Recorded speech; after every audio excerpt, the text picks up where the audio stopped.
अस्सलाम वालेकुम। आज आपका जो टॉपिक है that is the role of tendons and ligaments. अब टेंडन्स एंड लिगामेंट्स क्या होती हैं? आपकी खाली बोन्स किसी काम की नहीं है। अगर आप एक बोन को रख दें, साथ उसके साथ मसल अटैच ना हो, तो कोई भी किसी काम की नहीं है। सेम इज़ द केस, खाली मसल भी किसी काम के नहीं है और खाली बोन भी किसी काम की नहीं है। टेंडन की अगर आप बात करें, ये कनेक्टिव टिश्यू होते हैं। इनका काम होता है मसल्स को बोन के साथ जोड़ना, यानी आपके मसल्स बोन के साथ जुड़े होते हैं। टेंडन्स टफ बैंड होते हैं, काफ़ी हार्ड। अगर आप इसको नाइफ के साथ काटना भी चाहें तो आपको थोड़ी सी मुश्किल होगी, भी कटते नहीं हैं। अगर जब आप कुर्बानी पर जानवर ज़बह करते हैं तो कभी ना कभी आपका गोश्त काटते हुए कुछ ऐसी एक रगनुमा चीज़ आ जाती है जिसको काटना मुश्किल होता है। That are called tendons. Tendon का काम होता है हड्डी को जोड़ना आपके मसल्स के साथ, और ये पुलिंग फोर्स पैदा करते हैं। जब ये कॉन्ट्रैक्ट या रिलैक्स होंगे तो आपके आर्म के अंदर एक फोर्स पैदा होती है और आप उससे हरकत करते हैं, काम करते हैं। लेगामेंट्स की बात अगर आप करें तो लेगामेंट्स का काम है आपके बोन्स को बोन के साथ जोड़ना, यानी एक बोन दूसरे के साथ जो जहाँ पे जुड़ी होगी, या जो आपकी ये जोड़ है यहाँ पे, ये आपस में जुड़ी हुई हैं दोनों हड्डियाँ, ये जुड़ी हुई हैं लिगामेंट्स की वजह से। तो लिगामेंट्स का काम ये है आपको डिसलोकेशन से आपकी हड्डियों को बचाना। जब कभी आप गिरते हैं, कभी ना कभी आपका जोड़ आगे पीछे हो जाता है, हिल जाता है, बहुत ज़्यादा पेन होता है, दैट इज़ पेनफुल। तो फिर आप या तो वो पट्टी करवाते हैं या किसी जोड़ वाले के पास उसको ठीक करवाते हैं।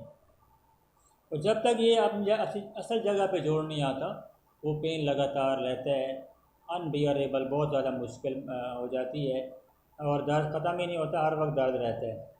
उसके बाद अगर ये इस पेज पे डायग्राम एक बनी हुई है टेंडन्स और लिगामेंट्स की, ये आपने बनानी है। तो इम्पोर्टेंट टॉपिक है। शॉर्ट क्वेश्चन आ सकते हैं कि what is tendon, what is ligaments, what is their role.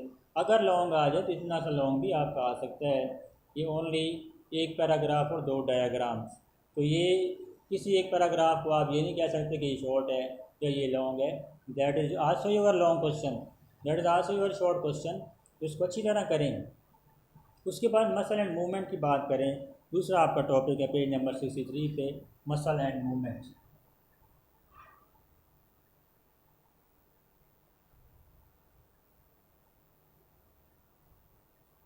तो नाम से ज़ाहिर है, देखिए मसल्स आपकी बॉडी में मौजूद हैं। अगर मसल ना हो तो मूवमेंट नहीं होती। अगर आप बॉडी पार्ट्स के अंदर आप देखें तो आपकी हड्डियों के साथ मसल्स अटैच हैं। आपकी मसल्स एक जगह से मूवेबल बोन के साथ जुड़ी होती है और एक जगह से इमूवेबल बोन के साथ जुड़ी होती है। आपकी बॉडी के अंदर जो वो हिस्सा, the end of the muscle is called, आपका वो हिस्सा जो इमूवेबल के साथ जुड़ा हुआ हो ओरिजिन कहलाता है, जो मूवेबल बोन के साथ जुड़ा हो इंसर्शन कहलाता है। अब जब आप मूवमेंट करते हैं, हरकत करते हैं, तो that is called antagonistic movement. उसमें एक मसल कॉन्ट्रैक्ट करता है, दूसरा रिलैक्स करता है।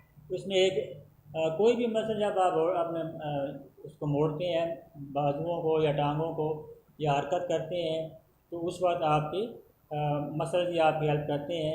The muscle work in pair, that working is called antagonism. उसमें एक मसल कॉन्ट्रैक्ट करेगा, दूसरा रिलैक्स करेगा। अगर आप अपने बाजू के ऊपर जो मसल मौजूद हैं, ऊपर वाले मसल को बाइसेप मसल कहते हैं और नीचे वाले को ट्राइसेप मसल कहते हैं। जब बाइसेप मसल कॉन्ट्रैक्ट करता है तो आपका जो आर्म है ऊपर की तरफ उठता है, मुड़ता है, और फिर आप उससे काम वगैरह जो भी करना हो करते हैं। दूसरा मसल नीचे वाला जब ये कॉन्ट्रैक्ट करेगा तो वो रिलैक्स करेगा, वो रिलैक्स होगा तो पुलिंग फोर्स मौजूद है। अब उसका एंड करें, जब बाजू को सीधा करें, आपका ये मसल बाइसेप रिलैक्स करेगा, नीचे वाला मसल आपका कॉन्ट्रैक्ट करेगा। तो इस तरह से ये पेयरिंग में दोनों काम करते रहते हैं और आपकी बॉडी के डिफरेंट जो मूवमेंट्स हैं वो चलती रहती हैं। वेरी इंपॉर्टेंट ये भी आपका लॉन्ग क्वेश्चन है कि एक्सप्लेन द मसल मूवमेंट, या एक्सप्लेन व्हाट इज़ एंटागोनिज्म। या इसमें शॉर्ट क्वेश्चन आपके जो बन सकते हैं, अगर शॉर्ट क्वेश्चन की बात करें तो क्वेश्चन आ सकता है what is origin and what is insertion. तो जो भी बोल्ड लेटर आपकी बुक में मौजूद हैं, they are the short question important. आपकी बुक के अंदर, बायो की बुक के अंदर जितने भी बोल्ड लेटर हैं, they are the short question. अब क्वेश्चन अगर आ गया कि व्हाट इज़ ओरिजिन, तो ओरिजिन के लिए आप लिखेंगे the end of muscle is one end of skeletal muscle is always attached with some immovable bone. This end of muscle is called the origin. Other end of the muscle is attached with the movable bone and is called insertion. Very important short question है, इसको आपने याद करना है।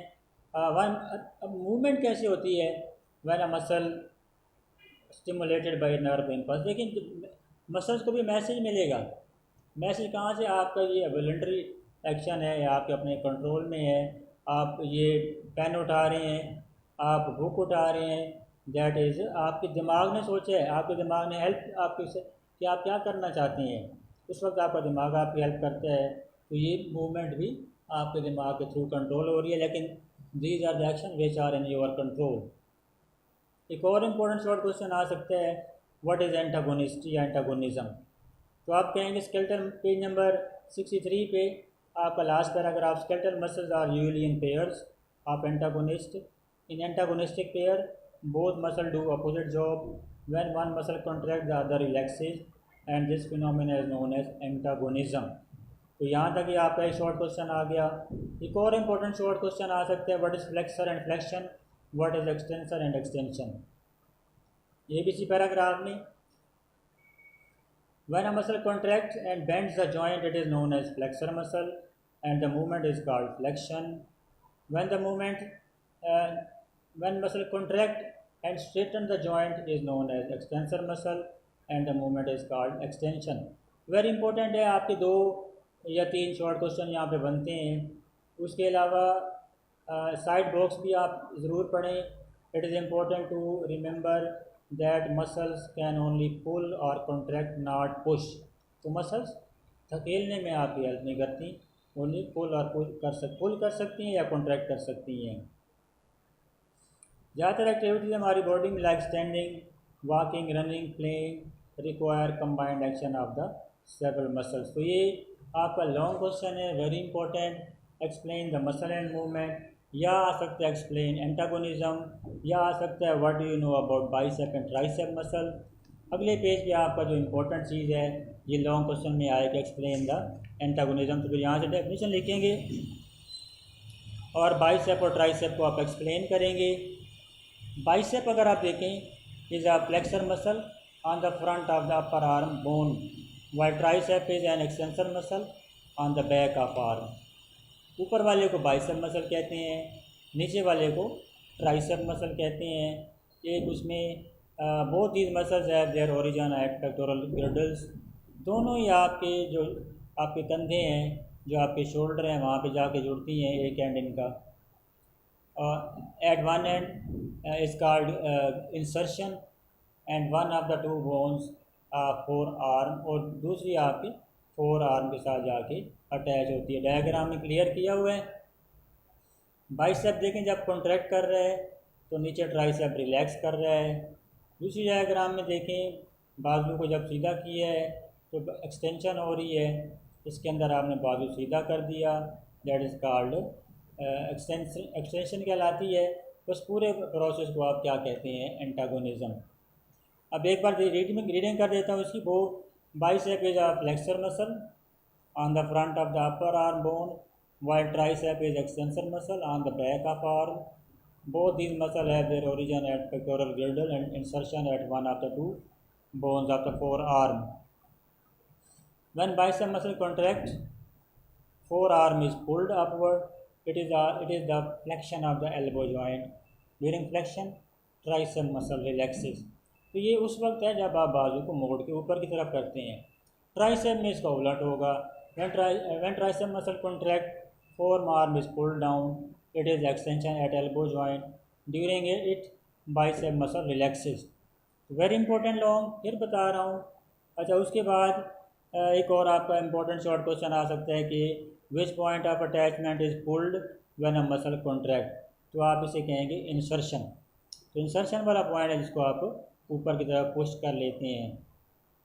उसके बाद एक और इम्पोर्टेंट इंफॉर्मेशन है, aquatic animals need less skeletal support than the हमारी तरफ से। तो प्रोपोज एन एक्सप्लेनेशन। तो जो पानी के अंदर एनिमल्स पाए जाते हैं उन्हें हमारे स्केलेटन नहीं चाहिए। तो जैसे पानी के अंदर तैरना होता है तो उसका स्केलेटन भी ज़्यादा कॉम्प्लिकेटेड या ज़्यादा पेचीदा नहीं होता। अब इसके बाद जितने भी आपकी बॉडी के अंदर सिस्टम मौजूद हैं उनके डिसऑर्डर्स भी हैं। डिसऑर्डर मीन आपने चैप्टर नंबर 1 में डिसऑर्डर पढ़े आपके रेस्पिरेटरी सिस्टम के। इसका मतलब बायो पढ़ने से आप बीमारियों से भी वाकिफ़ हो जाते हैं, बीमारियों के जो इलामात हैं उनका भी आपको पता चल जाता है, उनका ट्रीटमेंट है वो भी आपको पता चल जाता है। It's mean you are the, तो किसी हद तक आप डॉक्टर बन जाते हैं। तो आपके जो स्केलेटन सिस्टम है इसकी भी डिसऑर्डर्स हैं। तो सबसे पहला है osteoporosis.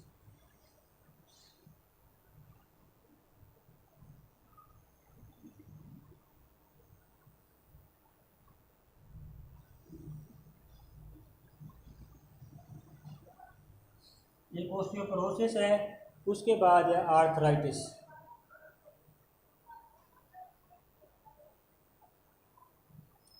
These are the main ऐसी जो बीमारियां हैं किसी भी इंसान को किसी भी आमतौर पे ये देखें तो osteoporosis is disease in the bones. Old age लोगों में होती है, more common old women.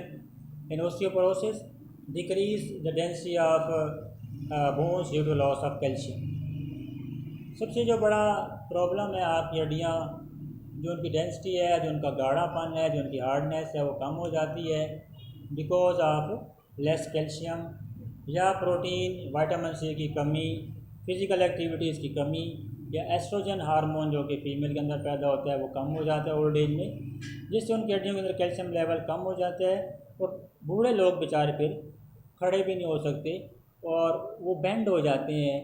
Bend होंगे इट्स मीन दैट इज़ फिर उनको चलने फिरने में प्रॉब्लम होता है। तो ओस्टियोपोरोसिस एक ऐसी बीमारी है जो कि बूढ़े लोगों को होती है और आमतौर पे औरतों को होती है। बस की बड़ी वजह है, मेन कॉज है लैक ऑफ प्रोटीन है, उसके बाद विटामिन सी की कमी है, फिज़िकल एक्टिविटीज़ की कमी है और इस तरह जो हार्मोन्स की कमी है, that is the main reason. Arthritis की अगर आप बात करें, आपके जोड़ों के अंदर जो पेन शुरू हो जाता है, दर्द शुरू हो जाता है, दैट इज़ कॉल्ड आर्थराइटिस। ये भी औरतों के अंदर बीमारी पाई जाती है। जोड़ सख्त हो जाते हैं, दर्द होता है उनके अंदर, ख़ास तौर पे वो जोड़ जो कि आपके वेट बियरिंग जॉइंट्स हैं, जैसे हिप जॉइंट है। तो इनका ट्रीटमेंट पेन किलर्स होते हैं या एंटी इन्फ्लेमेटरी मेडिसन होती हैं और कोई इसका कंफर्म ट्रीटमेंट नहीं है। कुछ ओल्ड एज लोगों को इस तरह की बीमारी होती है कि उनके जोड़ बिल्कुल आपस में जुड़ जाते हैं जिससे वो मूवमेंट नहीं कर सकते।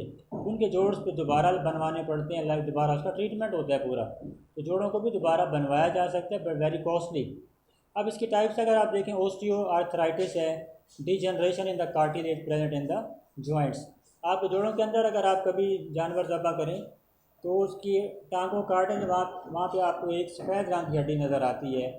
वो सफ़ेद हड्डी अगर ख़राब हो जाए तो जोड़ आपस में रगड़ खाते हैं और बहुत ज़्यादा पेन होता है, दैट इज़ कॉल्ड ओस्टियोआर्थराइटिस। तो उस पेन में आपके जॉइंट्स हैं बिल्कुल इमूवेबल हो जाएंगे। उसके बाद रीमाटॉइड आर्थराइटिस है, इसमें आपके जोड़ों के अंदर जो झिल्ली मौजूद है वहाँ पे सूजन हो जाती है और साथ साथ बुखार भी होता है, स्टिफ हो जाते हैं जॉइंट। इसके अलावा गाउट है, गाउट भी इसकी टाइप है, इसमें यूरिक एसिड आपकी हड्डियों के जोड़ों के अंदर इकट्ठा हो जाता है, इससे generally attack the toe joints. ख़ासतौर पे आपके जो अंगूठे वगैरह के जो जोड़ हैं वहाँ पे आपको ज़्यादा पेन होता है।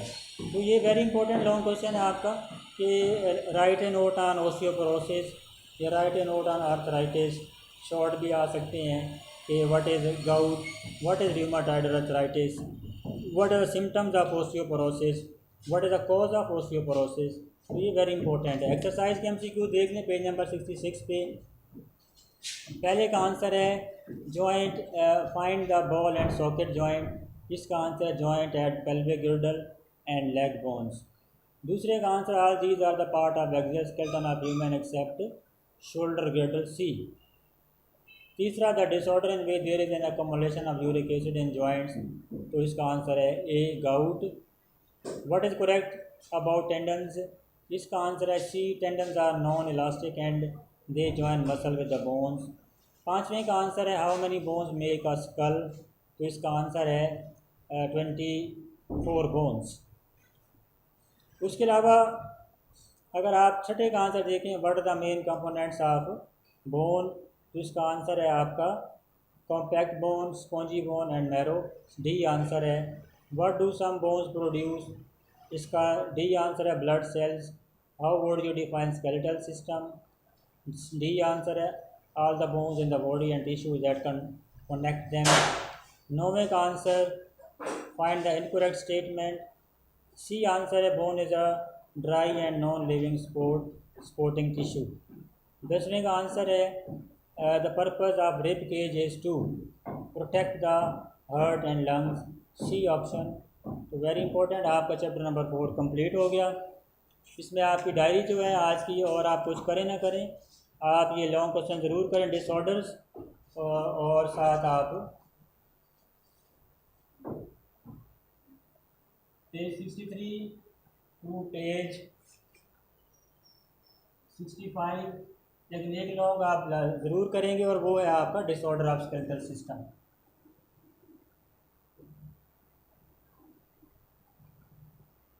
अगर दोनों लॉन्ग आपसे नहीं होते, एक लॉन्ग अच्छी तरह करें, that is the disorder of skeletal system. Very important long, इसमें शॉर्ट भी बन सकते हैं, लॉन्ग भी बन सकते हैं, और अच्छी तरह करना है आपने। Okay student, best of luck. 4 chapter आपके हो गए। हम आपको चैप्टर नंबर 5 पढ़ाएंगे, जो कि आपका लेक्चर नंबर 24 होगा। गुड लक, अल्लाह हाफिज़।